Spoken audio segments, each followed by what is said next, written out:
Oh, hey. Have you heard of Lost Lanterns Brooklyn Bakery before? Let's get into it.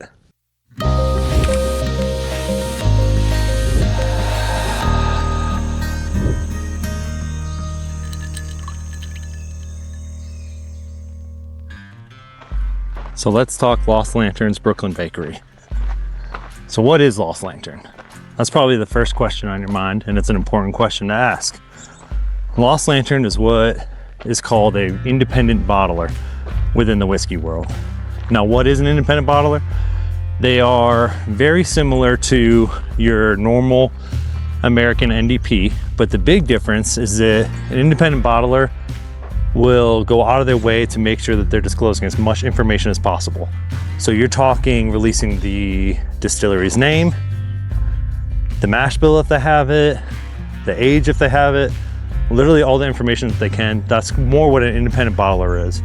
They're essentially giving credit to the distillery that they're taking the barrels from.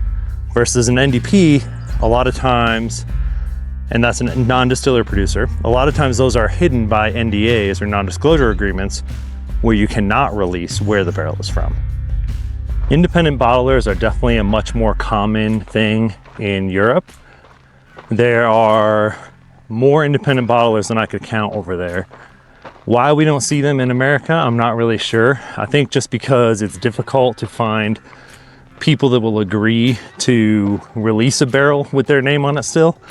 A lot of times when Heaven Hill or Wild Turkey or Barton releases barrels to a non-distiller producer, the reason why they're doing that is because they don't fit their normal profile for 1792 or Elijah Craig or whatever. So with a independent bottler, they want it to be within their name or normal like flavor profile realm because their name is attached to it. So they want to make sure that when Lost Lantern takes a bottle or a barrel from Kings County, that it represents Kings County very well, because it's essentially a form of advertising almost for Kings County Distillery.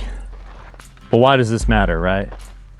The reason why it's so important is because Lost Lantern is traveling to all these different distilleries, and they are hand-picking individual casks that they think are really special and highlight that distillery before they take them in under their brand name with Lost Lantern.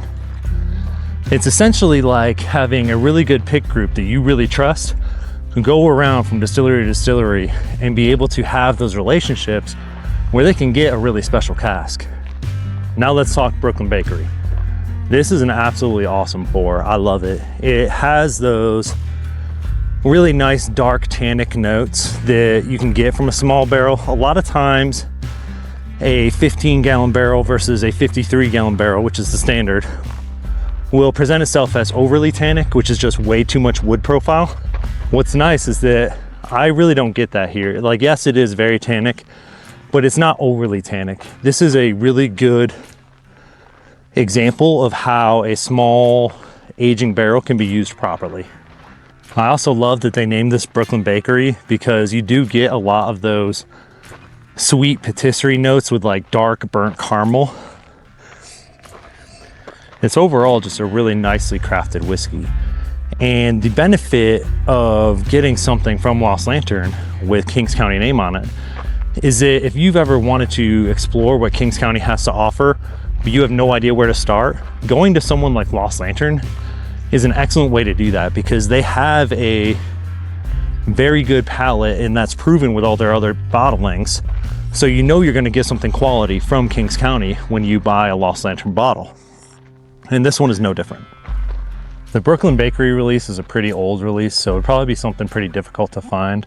But if you can find a Kings County release from Lost Lantern, I strongly recommend you pick it up.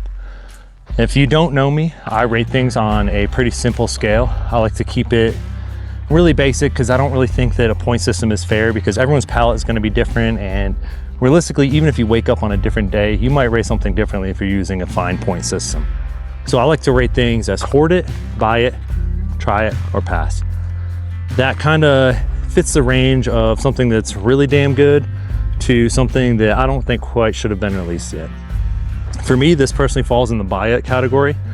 It's pretty close to hoard it. This is a really, really good example of what Kings County is capable of, but it's not something that I think you need multiple bottles of on the shelf either. But if you see it, definitely go out and grab it.